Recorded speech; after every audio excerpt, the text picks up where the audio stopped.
Hey everyone, welcome to the Do the Thing podcast. This is your host, Stacey Lauren. Well, you guys, this is an exciting day because when you get to know someone and who they are and what they're doing for the world, there's something so special about that process of doing it with someone that you're on the same path with, right? And wanting to really impact the world in such a meaningful way. And I've just gotten the privilege to spend a lot of time with her even more recently because we are working closely together on lots of things. And she's so inspirational and so good at speaking to the person that wants to do great things, but gets exhausted in the process. Because if you don't set up good systems for yourself, you could be lost and you could be wondering, how do I even get through this? And it speaks so much to me because that was definitely the old me and how I used to operate. And I see more recently how easy it is to fall back into those old patterns. And so I think the timing of her coming into my life was more perfect than I could have ever imagined because I've really been able to hear it and notice it quicker than I would have before. And so for that, I'm just so grateful. And I can't believe I get to introduce her to you guys. So I'm so excited. I'm welcoming Dr. Tuby to the show. Hi, Dr. Tuby. Hey, Stacey. Thank you so much for having me on the Do the Thing podcast. I'm really, really grateful. Yay. I'm so glad you're here. It's funny that we haven't done a podcast interview yet. I'm so glad I'm so glad this worked out. So let's start off. I'd love to get your Do the Thing story. So really just kind of share how you're here doing what you're doing now. Yeah, I think the reason why I'm so passionate about resilience is that is my story. My story is just overcoming, just from someone that came as an immigrant from the age of 6 that didn't speak English, all the way to being bullied in the school system, then finding my way and going through all those other challenges as a teenager, almost getting killed, things like this, and being a single mom, having children, and then finding my way and having obstacles along the way. But even through all the obstacles, being able to overcome. As they come to me, I overcome them. As they come to me, and sometimes I would think that I couldn't overcome them, and then I was able to. And that's why I'm so passionate about helping women to understand that there's challenges in life, but if they can hold on to that inner strength and that inner superpower of theirs and seek support and just really build that they could also get through those life challenges. So my Do the Thing story is basically I was able to overcome many challenges in life. I was able to beat the odds of that single mom that wouldn't make it kind of a thing. I had my first child at 18, and then I had my second child at 20, and I had businesses along the way, but it was really difficult finishing my first degree and then my second degree, and then I became a doctor, and that was definitely not the plan. And just being able to basically overcome and beat the odds of situations that's happened in my life and being able to still move forward. So that's what I represent, is I just represent that woman that has been through a lot, that has been through a lot of challenges in life, but still finds the strength to show up in the workplace, show up for her family, show up for herself, as difficult as it may be. And even though she has to cry sometimes in the bathroom or close the office door and just take a deep breath, and maybe she hasn't showered in a day or two, but she finds the strength to get into that shower the next day. And she finds the strength to show back up to the world as the warrior that she is, even though she's giving of herself to everybody else. So that's who I see. That's who I want to pull in and help to know that they're not alone, and know that although they're strong, the world sees them as strong, they also need a place where they can also let go. And they also need a place where they can be encouraged and supported and just be vulnerable and just be able to say, hey, I need help. And I need help, and I can't do everything by myself. So that's my story of resilience. And that is why I'm so passionate about helping women in that same situation. Isn't it amazing when you are able to connect the dots with what you're doing now to all the things that you've been through, and just even one of the things, which is coming here and then not speaking English, right? And just imagining what that was like and how that probably set the pace for everything else. And it's just amazing now that you see, okay, this was all for what I'm doing now. This is literally it, right? Absolutely. Yeah, because from not speaking English to becoming an English teacher, which is weird. Not only did I become an English teacher, I was like the top English teacher in the district for many years. Started writing curriculums. And then when I look back, I'm like, this is someone that came that didn't even speak English. They didn't even know how to teach me because all they had was ESL and I didn't speak Spanish. right? And so Yeah. having to figure myself along the way and being a teacher, being burnt out as a teacher, and just all of those things. So pretty much for every career, for everything that I've been through, it's just setting me up for where I am right now and just giving me the compassion and the empathy for women that are in that journey along the way, whether they're just barely trying to make it in an unforeign land or just opening a business and being all by themselves and having no support to now they have a business, but they have so much going on and they just feel like collapsing and just giving it up, just to that woman that is trying her best to be the Band-Aid for everybody in her life and then just definitely overwhelming herself with that. And so I've been that woman. I've been that woman throughout the journey with everything and finally got to a place where I realized my triggers and my strengths and my weaknesses and how to put boundaries in my life and things. And so that's where I've been able to find that strength and that superpower. Now I'm like, wow, if I could figure this out, then I think that other women deserve to know about it and just deserve to have that conversation to say that, hey, you're not alone. These things happen, but there's solutions to them. Yeah, I love what you're doing. And I see the women that you're impacting, just even when you're having a conversation with them or even in a group setting or however the spaces that you're in. And it's changing lives. You're changing beliefs. You're changing the way that people interact and the boundaries that they set and being able to help them leverage and do more things because you're able to help with the resilience piece and the systems piece. Yeah, absolutely. Yeah, because many people I had a call yesterday, many people don't understand how to set the boundaries and communicate the boundaries, or they're just used to just pleasing everybody and not hurt people's feelings. And they just keep putting themselves on the back burner. And this is affecting them not only in their personal life, it's affecting their business. And they find themselves sometimes going into wrong deals. They find themselves losing money. They find themselves doing a lot of things just because they haven't been able to figure out this boundaries piece that you keep talking about, which is one of the main things is first setting that boundaries within yourself and then setting those boundaries even with your loved ones, which is so difficult. And then that extends into the workplace, your business, your clients, and everywhere you go. But that experience of being able to say, okay, what are my boundaries? I think sometimes we don't even know what they are. And it's really hard to set boundaries you don't have, right? So when you're just all over the place and you're just like, and okay. And just, I really want to get women into the place of sitting down to understand what are their boundaries. And I think even at this point, so many women haven't even actually written them out or thought about them. It's just a word that's bounced around, but it's like, do I actually have them? Do I have boundaries? And I even have a thing called value boundaries, right? That I'm teaching women. What are your value boundaries, right? And what are your personal and professional boundaries? Have you sat down to think about that? So people can't enforce and communicate something that they haven't actually developed or put in stone, right? Yeah, I literally have chills up now because it's so true. I do the Find Your Voice Challenge, which is really helping people get into awareness, right? Because it's so easy to go through that autopilot mode where you're not paying attention to what's around you because we're busy, right? We're working, we got families and all the stuff. And it's once you're aware, then everything opens up for you. And you're doing it from this boundary place, which is so important. I mean, it's everything if you think about it, right? If you're not having good boundaries for yourself, you have no time for yourself. You're exhausted. You're depleted.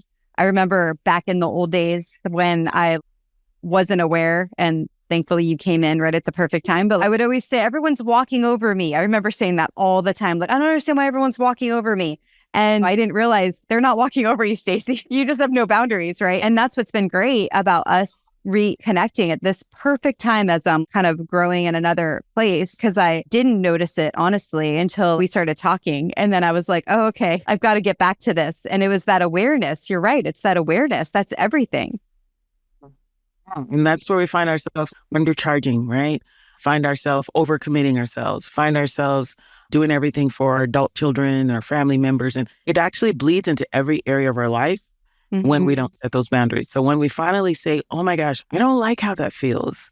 I don't want to do that. And then you start thinking, okay, when you start thinking of what the boundaries are and you start putting them in place, and then you start nicely communicating them to your loved ones, they start to respect you. They start to understand your boundaries. You start to feel better and you start to be more productive. So it's a game changer when you can actually figure this thing out, amongst other things. But it's definitely one of the key things that helps you really break free. And especially with business too, because I talk about value boundaries. I talk about charging your worth and not undercharging. And clients can see when you have no boundaries too. So if you can practice that in your personal life, it will go into your business. So it's really a very important skill, especially for business women, is practicing that in their personal life and also so that they can do that in their business. So how do you suggest people, I love the word practice boundaries. So first step is be aware, right? They're writing it down. They're figuring out what their boundaries even are, what's important to them. And then what would be kind of that practice step? After you write them down and you're aware, then you have to practice communicating them to loved ones and communicating them to your clients. One of the ways to communicate them is start implementing some simple things. Like for instance, in my business, I have an event business, and one of my boundaries is I don't work on Sundays. Well, I do have to work Sundays sometimes for events, but I typically don't want to work on Sundays meeting clients and things.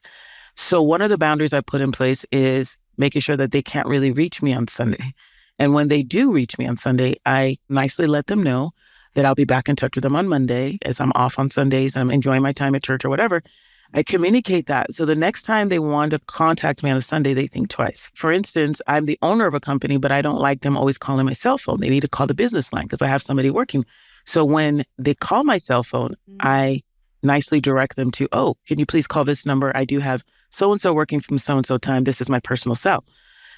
Is it easy to do that without having the confidence to do that? I mean, you just have to practice. You got to start from somewhere. Once you start actually communicating them and putting the boundaries in place. And then one of the exercises I say is, first of all, for instance, the example of the phone. If you separate your work and cell phone, then that's a boundary that you're actually implementing it. But if you just talk about boundaries, but do nothing about it to implement them, it's really hard to have them because you're like, well, I don't want them calling my cell phone, but then I don't have any other number for them to call, right? So I help them to actually think about the boundaries, write them down, and okay, what do we need to do to put the boundaries in place? So physically put them in place. Do we need to separate your thing? Do we need to block out your calendar? For instance, I don't like people just bouncing on me, right? And so I have a calendar. And so you want to have a meeting with me? Here's my link, right? But if you don't have that set up, people could just text you, call you, you find yourself overcommitted, overbooked. But if you have a calendar that you stick to and say, okay, oh, yes, I'd love to get together with you for that coffee chat. I'd love to get together with you for that meeting. Here's my calendar link. So having those resources quickly available helps us to enforce our boundaries. Do you have kind of like a communication framework that someone can follow to be able to set the boundary? Yeah, I mean, I go into deep role playing in my program, but I just help women to kind of role play and just say, oh, I think that's a really great idea. I use situations. So, I think that's a really great guide. Let me, looking at my schedule, looks like the only days I have available are Tuesday, Wednesday from this time to this time. Which time works best for you? That's a simple one. But I guess I just really teach them to own their confidence, own their voice in the way they say it. So let me give you an example. It's not necessarily what you say, but the way you say it. So if you said, oh, okay, yeah, that sounds like okay, yeah, in your voice, you're communicating that you don't have boundaries and you're afraid to communicate those boundaries. So I'll help them more. This is something what people wouldn't think about, just help them practice their confidence in their tone. And once they do that, we do that in the mirror, we do that practicing. You can now put in the words, give you a script, okay, and now say that confidently with this tone versus this tone. Do you understand what I'm saying? Because totally, yeah, it's huge. Yeah, it's huge because you could be saying it, but then if the person's not feeling it, then they're not gonna honor it, right? Yeah, they can tell from your voice that you're like, no offense, you're like a pushover. Right? They can tell. Okay, they're like, okay, she doesn't really mean that.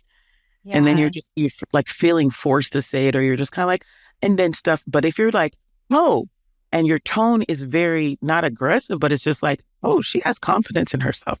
She's not messing around, and I can't take advantage of her. So I think that that's the key is in between the lines. If you don't have the confidence, you can't communicate this. So you have to have the confidence to say, even if I give you a script, even if we role play, even if I give you the framework, if you don't have the confidence. So I start off by building your confidence. And these things help you build your confidence every day. And once you start to build the confidence and you start with just loved one, practice and say, okay, I'm going to set my boundaries with a loved one, whether it's a child, whether it's a spouse, whether it's a parent. And as you begin to practice that, you become better and better. And you practice your tone. Yeah, I know what came up for me when I was back in my big people pleaser days. It was just this, I didn't even know it. It was like an unconscious feeling of wanting people to like me, right? Or needing to feel validated by it. And I went through a lot of work to get through that. And I'm just wondering, for people that are feeling like that right now, what would be a way they could get themselves out of it? Do you have to let go? It's easier said than done. I think it's something that you need to get in a support system and a community and work on it. First of all, this understanding that you have that, and then saying, okay, why do I do that? Why do I feel the need to do that? Getting to the bottom of it. For me, words of affirmation is one of my love languages. And I found out that one of the reasons is because I didn't receive it a lot, right? And so sometimes getting back to the root of it and say, okay, what is the reason that you feel you want to be liked by everybody? What is the reason you feel like difficult to say no? And once you start to find out the reasons why and start seeing that's more of an internal thing, then you can adjust it from there. I mean, that's pretty much what I did in 2020 with some of my internal things I figured out about myself. I don't know if I have just an A to Z answer. I think it's just literally working on it day to day, having accountability, having a mentor, doing self-help, going into personal growth, building your personal resilience by telling yourself affirmations and doing things that put yourself first. I think the better you feel about yourself, you'll find yourself less in those situations. Yeah. You're trying to fulfill a void. You're trying to why do I want people to like me so much? Is it because I don't like myself that much? What is it? So it's like a Band-Aid thing. I think we talked about this. You're always trying to fix the symptom, right? But not the issue. You need to fix the issue. What's the real issue that you seek? And if we can go into self-reflection and really get into a space where you have that real conversation with yourself and reach out for accountability and support, get into a group where you can get support and work through breaking through these barriers, that's when you'll start to break free. Wow. I get blown away by just how you're able to speak to it from a place that you could feel it. I could see what you walk through just from when you talk about it. It's not sometimes when people talk about boundaries and things like that, it's hard to see that they've ever felt it, right? That they've been able to do it. And I definitely feel it with you. I'd love to also talk about the other parts of what you're helping people with. And sorry, let me go back for a minute. For anyone that has ever asked me about people pleasing and boundaries and wanting help, Dr. Tuby is here.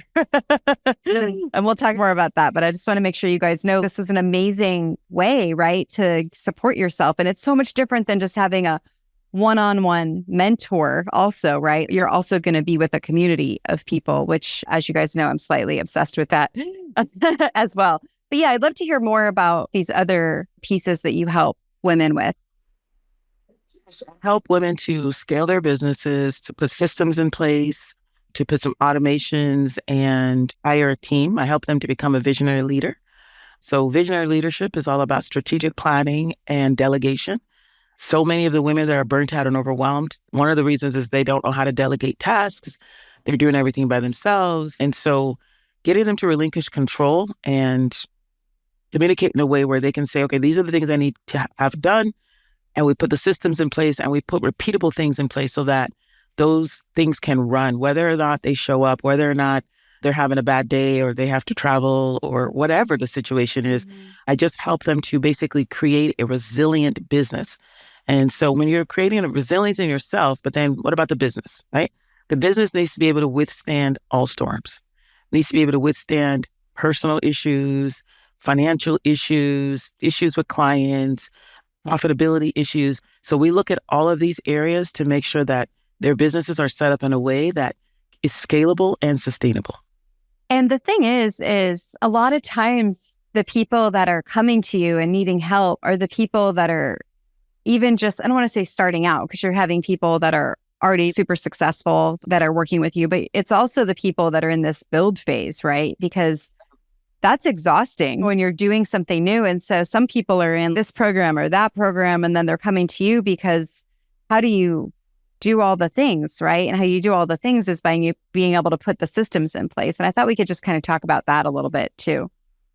Yeah. So putting systems in place is very important from the beginning, but it's not too late if it's not there. You can always fix it. But yeah, people that are in the building stage, that's the best because you're putting them in place so that you don't experience that kind of extreme burnout that's on the way if you don't put them in place. For instance, I like to give real life examples. Okay, so in my event business, we don't answer the phone like a live company. So we have a voicemail. I have a system for checking the voicemails. I have a system for them to go on the website and fill out a form. And then it goes into the queue. And then there's an autoresponder to that. And then it builds a quote and they go on my calendar. And I mean, I just have systems so that's like, if a customer comes in, this is what happens. If this happens, so I have things written out and also have follow-up systems and just different systems that you can think of so that everybody knows what to do, things are running. And if I decide I don't want to work today, the systems are still there. So I think it's important. I think a lot of people are just starting businesses without thinking about that, just kind of going every day, just doing everything. And then it's like, imagine someone goes, oh, how did you do that? And then you're going, you don't know because there was no systems. You just did it, right? Yeah. But if these systems are in place, you can easily go back to the system and say, oh yeah, I did it like this. And I did it like that. I did it like that. So good. And like, imagine the person that is now implementing the systems. And if you guys want to play around with this game, feel free. But what that does for the person's business, right, is that where the 10X comes from? Because if you actually are able to set things up and you're not sucked out on your time and you're able to do more because you're able to leverage more, I mean, what does that actually do for someone? It's all about releasing that time that you want to spend with your loved ones, the times that you can put into your self-care, the times where you just want to, if you want to be a couch potato today, fine. If you want to go shopping, if you want your health, right? And what are we doing? We're working so much. We're not even keeping up with our doctor's appointments, our dentist appointments, our yearly exams. Before you know it, the year goes by and you're like, oh my gosh, I need to schedule my yearly mammogram and my yearly this, because you're constantly in your business. You're constantly working in your business and on your business. So when you put the systems in place, making those systems work, right? While you're working on growing and working on making connections and doing other things, those systems are working automatically in your business. So if you're the one doing all that, if you're the only system that makes your business work, you're going to be truly exhausted. You're going to be truly not having time for anything else. Yeah, it's so true. And so what do you think could help someone listening that maybe wants to have more time for themselves and do more self-care and be able to manage their tasks? What does someone like that do? Yeah, so we talked about the setting boundaries. Planning with prioritization is a very key one too that I talk about, because a lot of times people have this grandiose plan. They don't really prioritize, right? I like this. I think somebody talked about it before too, like this power hour. I call it my morning power hour. And I wake up a couple hours earlier than the rest of my family and I get some major things done within those times. And I have more time during the day, right? I plan, I use a calendar, my checkoff list, right? And I like to plan with the priorities of what is due today, right? What is due in the next couple hours, right? What can't be put off? But a lot of times what people find themselves doing is sometimes they're afraid to tackle that bigger task. So they might do a lot of mundane tasks and all the little ones in between, and then they're exhausted. And then they're behind, right? And then they're behind. They keep doing that. So they find out they do not have any time for themselves. Because the day that they probably said, oh, maybe Thursday I'll go do this or hang out with so-and-so, now they have to play catch up for all of the things that they didn't plan properly in the beginning. So I like to start with planning with prioritization.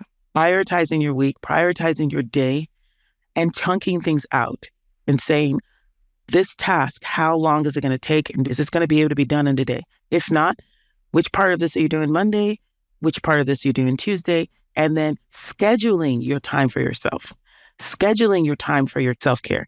For instance, I don't like to schedule appointments in the morning because that's my time. I wake up in the morning, do my morning routine, do whatever I want. So if you ask me for an appointment, I'm usually going to always schedule anytime between 12 and on. And so that's me knowing that this is my maximum performance time. So if I schedule meetings during that time, I won't have time for myself. So it's really about being proactive and knowing and just planning properly.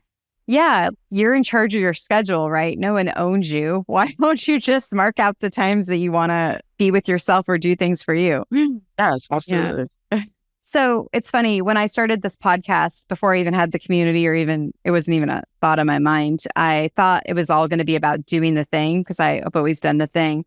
But what had come out, I think by the 10th, 12th episode, was that I have always done the thing, but I didn't always do the thing for myself and what I wanted. And so that's why the whole find your voice thing has been such a powerful thing with everything I'm doing. It's kind of the through line through it.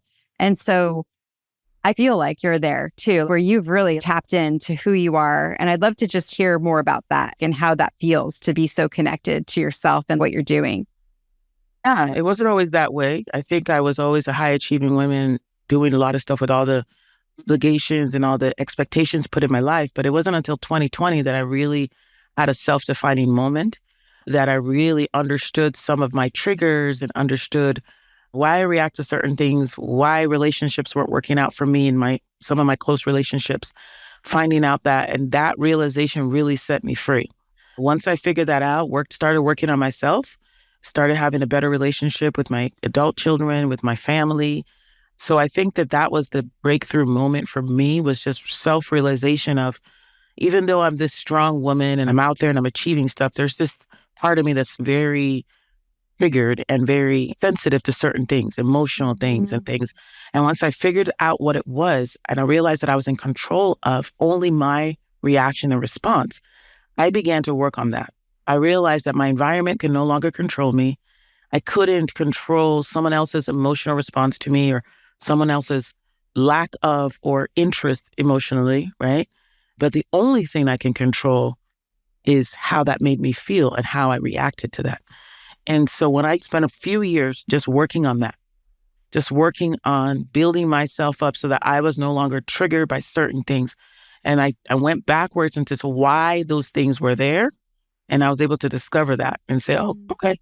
So I think that's the breakthrough for me, to be honest with you. I've evolved even in my marriage. I've evolved in my sibling relationships. I've evolved in my relationship with my parents, all because of this. Just understanding. And I share this piece. It's very funny. It's called self-talk. And I talk to myself a lot in social situations because I'll find myself sometimes wanting to go back to those, sometimes because of lack of attention or lack of affirmation. You want to be affirmed like in a social place, right? And so you begin to talk or this and that. And then I'll tell myself, I'll talk to myself and say, no, don't do that. Don't talk about that. It's not about that. And I find myself self-regulating in social situations. Yeah. And it's because you're going to always want to go back to your natural self. That's what it is, right? Yes. Yeah. I feel that. I totally know. That is exactly. Yeah. I didn't feel it until the new program I'm doing because I'm putting more time into it.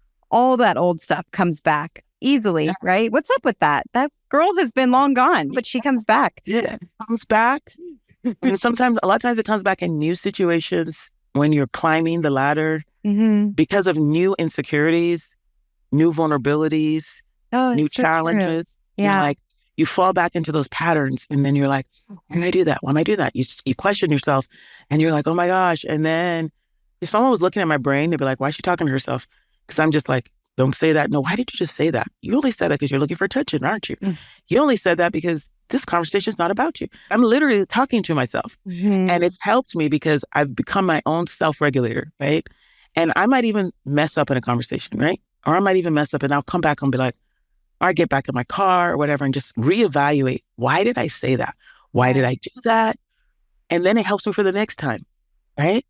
And like, okay, I still have some work to do. And as I begin to do that every single time, I check myself every time after a conversation, after a social outing, even a conversation with my husband or whatever. And then when I realize that I'm finally walking in, no need to please someone, no need to be affirmed, no need to have an emotional response, then I know I'm really getting to that place. Yeah. I'm really getting to that place of healing, of I no longer am seeking for a response or seeking for something that's going to fulfill something that I'm hurting inside. And so it's a lot of work, but it can be done. And it's just a daily thing. It's just reminding yourself and being aware, very, very aware. Yeah. And it sounds like you're not beating yourself up when you notice it. You have the tools around it, right? Where you're able to almost honor it in a way by doing the self-talk and things like that. You definitely don't want to beat yourself up because then you go right back to that, that place we're trying to come out of. So we don't want to beat ourselves up. We're just like, okay, got some more work to do. Okay. And so what do I need to do? Sometimes you say, you know what? I can tell that I've been so overwhelmed this week. Maybe that's the reason. And once I realize what the reason is, I'm like, okay, you know what? That's it. I'm getting up. I'm going to go do my nails. I'm going to go to Chick-fil-A drive-through, whatever I feel like doing just to get my mind off or whatever. I'm going to listen to some music. I'm just not going to be available for the next couple hours just to recoup. You have to self-monitor yourself. And you know the triggers. You know when you start to fall into that, like, oh my God, why am I doing this again? Oh yeah, because there's a lot of pressure. There's this, there's that. Yeah. And so you begin to pull back and say, okay, I need to fix this. This is your conversation you're having with yourself. Yeah, right? I love that. You're constantly having this conversation with yourself. You're like, Stacey, Dr. Tuby, you're out of there. You need to fix this. Okay, what is the problem here? Okay. And then once you figure it out, you're like, all right, I'm not going to beat you up for that. That's okay. You've been through a lot this week. I understand. All right. What do we got to do? We need to pull away from social media. We need to pull away from these meetings. We need to, you know what? Maybe you don't need to have that masterclass next week. Whatever it is that you find that you need to just pull back and say, okay, recoup, give yourself permission to not have to think. Yeah. So it's interesting. I'm thinking about, we have a similar mentor, Eileen Wilder, and I remember she was talking about how as you go to these new levels, right, this is your calling. And if you're not feeling something strong, not wanting to do it, then maybe your calling's not big enough. And I almost feel like your program, the stuff that you're doing is like the secret to that. Because when you are reaching this new thing and you're going to this level and you're like, oh my gosh, can I even do this? Is it even possible to do this? There you are. You're like, yeah, and I'm going to help you create these systems to get there.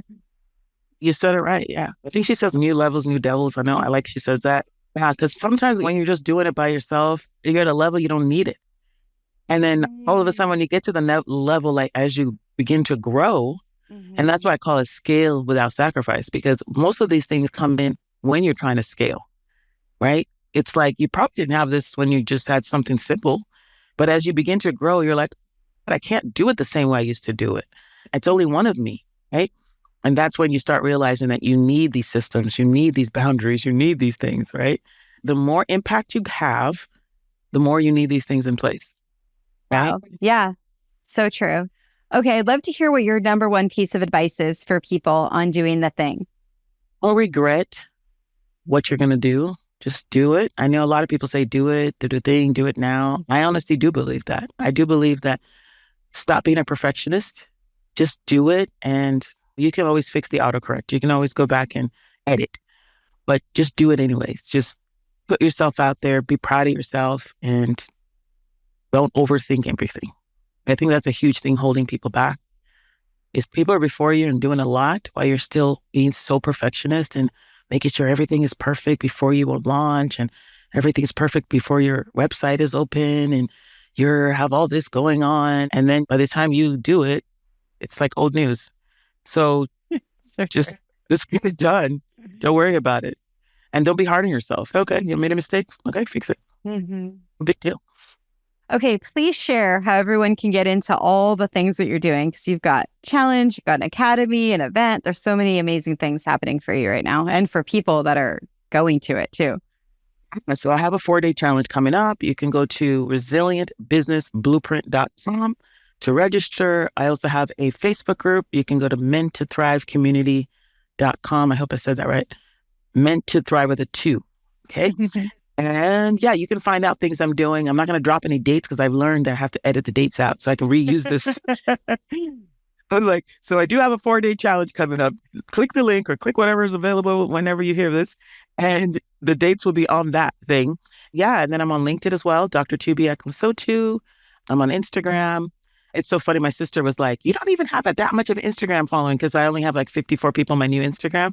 But I'm like, but when you go to Help Her Thrive is the new one that I want people to follow. So, but I do have several other ones, but I'm going to promote Help Her Thrive. And yeah, so I'm on the gram. So find me. What can people expect when they come to your challenge? What is that like? It's going to be a breakthrough experience. It's going to be 4 days together. We're going to drop some limiting beliefs and we're going to look at how you can actually accelerate your business without burning yourself all the way to the ground. We're going to look at what are the most important things to put in your business to scale. We're going to talk about how to not undercharge, how to increase your value, how to work less and make more money prioritize yourself.